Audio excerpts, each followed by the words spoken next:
Halo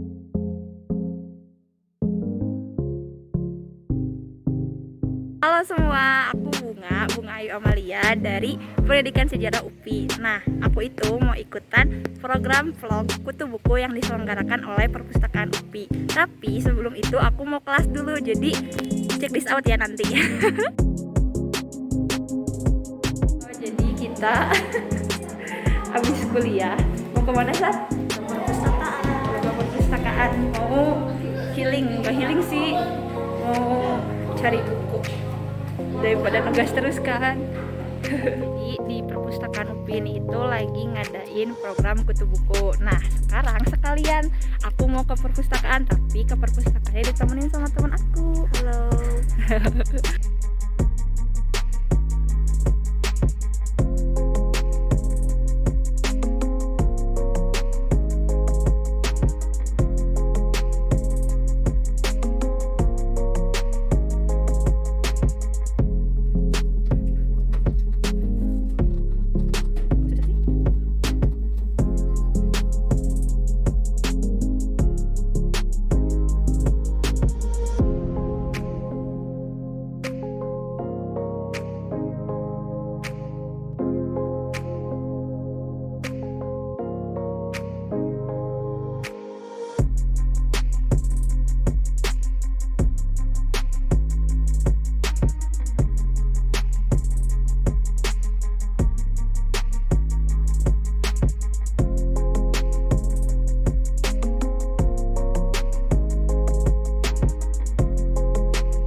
Keluar dari perpus, udah minjem buku ya? Iya dong. Tadi minjem buku gak? Ya minjem buku cuma Bunga doang.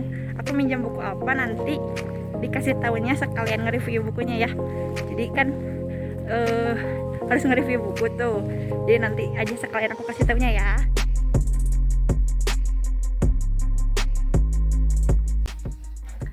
Halo, ketemu lagi sama aku. Jadi hari ini itu aku udah selesai baca bukunya, baca buku Hujan yang kemarin aku pinjem di perpustakaan UPI. Sebenarnya aku kemarin itu pinjem 3 buku. Yang pertama itu ada buku ini, buku Seperti Dendam Rindu Harus Dibayar Tuntas karya Eka Kurniawan. Lalu buku Harga Sebuah Percaya karya Terelie, dan satu lagi adalah buku Hujan karya Terelie. Nah, yang mau aku review kali ini itu adalah bukunya yang ini, yang Hujan yang dari Terelie. Kenapa aku mau review buku ini? Karena buku ini itu merupakan salah satu buku favorit aku. Jadi kalau boleh diceritain, aku itu pertama kali baca buku ini itu waktu kelas 3 SMP. Tahun berapa tuh ya? 2016 lah, 2016. Waktu itu aku baca buku itu, bukunya milik kakak sepupu aku dan itu ceritanya seru. Nah kemarin pas ke perpustakaan UPI, aku nemu nih buku ini ada di raknya dan aku langsung minjem gitu. Nah, buku Hujan ini sendiri itu merupakan buku novel sih yang ditulis oleh Terelie. Ditulisnya itu pada tahun 2016 dan diterbitkan oleh penerbit Gramedia Pustaka Utama. Buku ini itu menjadi buku bestseller teman-teman kalau misalkan yang belum tahu gitu ya. Nah, di sini aku mau kasih review ala-ala gitu ya, review sedikit terkait buku ini. Ini baca buku ini itu lumayan mengingatkan aku pada vibes aku baca buku ini waktu SMP. Sekarang aku udah kuliah semester 4, jadi udah bertahun-tahun yang lalu. Oh iya, aku lupa nyebutin tempat buku ini di UPI ya. Jadi buku ini itu ada di sirkulasi UPI dengan nomor klasifikasinya 899.2213 TERH. Ini kalau misalkan mau lihat, kelihatan nggak sih? Nah ini nih pokoknya di sini. Pokoknya teman-teman kalau misalkan mau minjem buku ini, minjem aja ya, datang aja ke perpustakaan UPI, pasti tersedia kok. Dalam buku ini tuh ada 3 tokoh yang menurut aku sangat mengambil bagian dalam alur ceritanya, yaitu tokohnya ada Esok, Lail, dan Maryam. Tapi yang jadi tokoh utamanya memang Lail sih. Buku ini itu bergenre science fiction yang sangat kental dengan bumbu romance. Menurut aku, dibandingkan dengan disebut buku dengan genre science fiction, novel Hujan ini itu lebih tepat disebut sebagai buku yang bergenre romance karena sangat kental sekali romansnya gitu, tentang orang yang jatuh cinta dan lain sebagainya gitu-gitu. Nah, kenapa buku ini disebut sebagai buku science fiction? Karena buku ini itu berlatar waktu pada tahun 2042 sampai 2050. Jadi buku ini itu menceritakan tentang manusia di masa depan gitu. Nah, diceritakan latar tempat di buku ini, di novel ini itu adalah manusia itu hidup di suatu tempat, di suatu kota yang sangat penuh dengan kecanggihan teknologi yang sangat mutakhir. Bahkan posisi manusia pun sudah banyak digantikan oleh teknologi-teknologi yang sangat maju, dan tentu saja pada masa itu ilmu pengetahuannya sudah sangat maju. Kemudian masuk ke sinopsis cerita ya dari novel ini. Novel ini itu bercerita tentang kisah hidup seorang gadis bernama Lail yang harus menjadi yatim piatu ketika umurnya masih 13 tahun. Nah, orang tua dari Lail ini harus meninggal ketika kota tempat tinggal Lail itu harus terkena bencana gunung meletus dan gempa yang sangat dahsyat gitu. Nah, waktu kejadian bencana itu, Lail itu lagi di sekolah. Jadi ketika Lail mengetahui orang tuanya meninggal, Lail itu tidak punya siapa-siapa. Kemudian diceritakan Lail itu bertemu dengan seorang laki-laki bernama Esok, yang laki-laki ini juga sama gitu, dia kehilangan orang tuanya kan, tapi dia tidak kehilangan ibunya, namun ibunya itu harus diamputasi kakinya, jadi dia juga senasib lah ya sama si Lail gitu.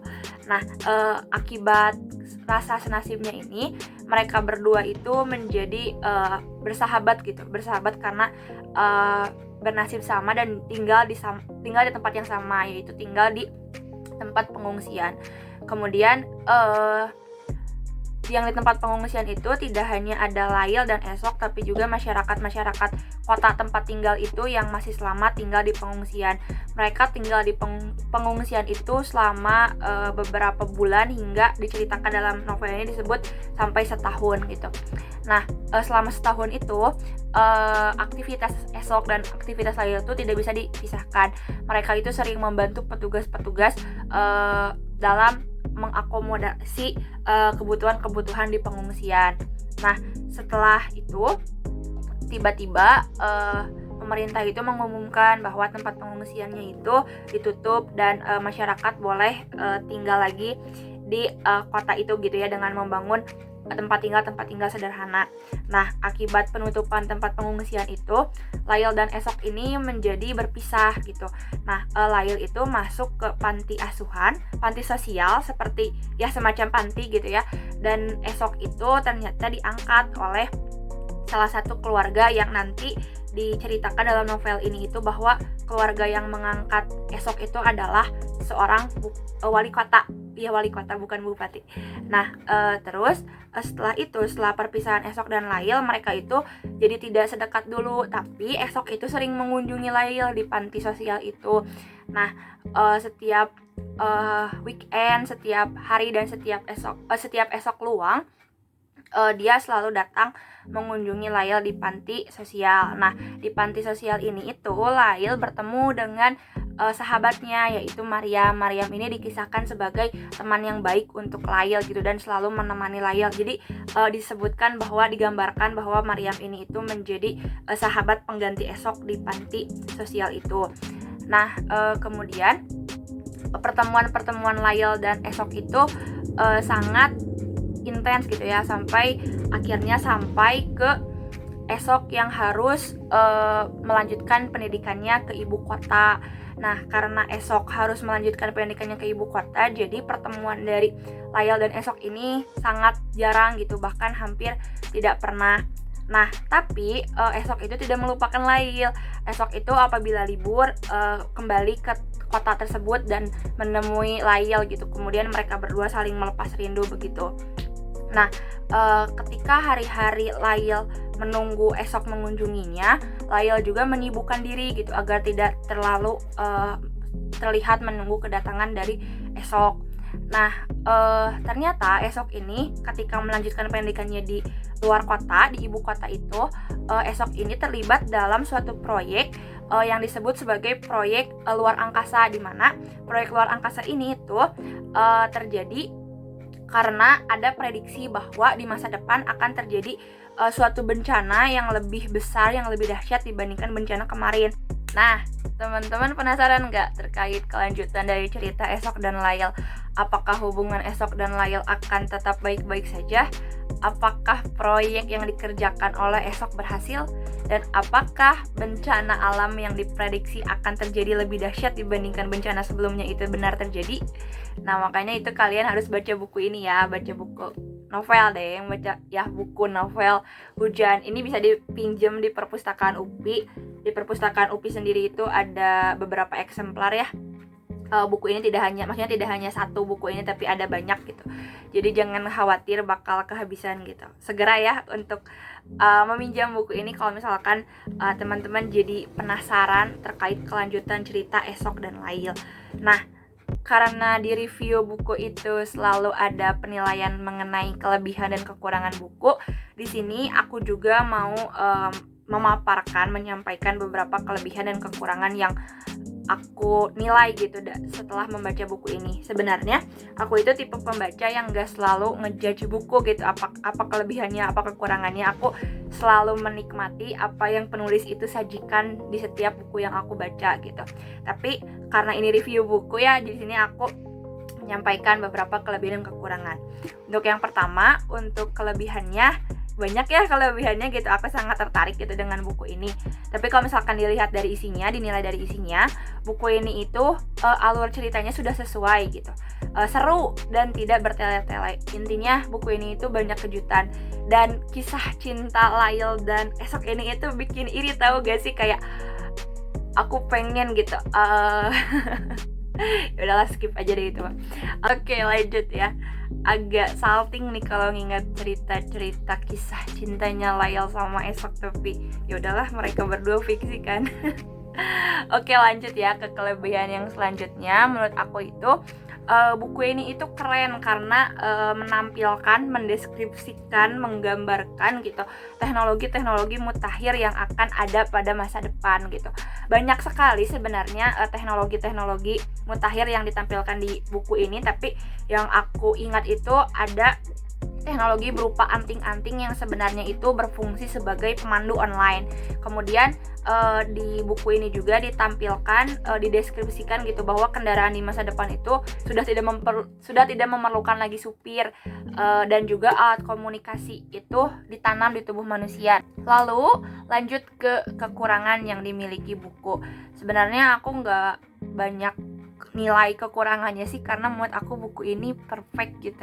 Aku sangat suka gitu dengan penyajian buku ini. Tapi karena di sini ada kelebihan dan kekurangan, ada kelebihan dan kelemahan. Di sini aku mau menyampaikan satu kelemahannya, yaitu menurut aku penulis Terelie-nya sangat kurang menggambarkan, sangat kurang mendeskripsikan karakter Lail gitu. Kenapa kurang? Karena aku nilai novel ini itu menceritakan Lail tuh sebagai perempuan yang lemah, perempuan yang cengeng, perempuan yang mudah menangis, dan perempuan yang tidak memiliki inisiatif. Padahal kalau misalkan boleh dilihat gitu ya, ditinjau ulang, Lail itu menjadi tokoh utama dalam novel ini. Oke, sekian hasil review buku dari aku, review buku novel sih, dari tadi nyebut terus buku ya. Review novel Hujan karya Terelie dari Bunga Ayu Amalia. Semoga jadi penasaran ya tentang buku ini, dan kalian pokoknya wajib banget baca gitu. Untuk teman-teman yang jadi mahasiswa UPI juga, kalau misalkan gak mau beli bukunya, datang aja ke perpus UPI, ada kok minjem, pasti boleh dan pasti tersedia.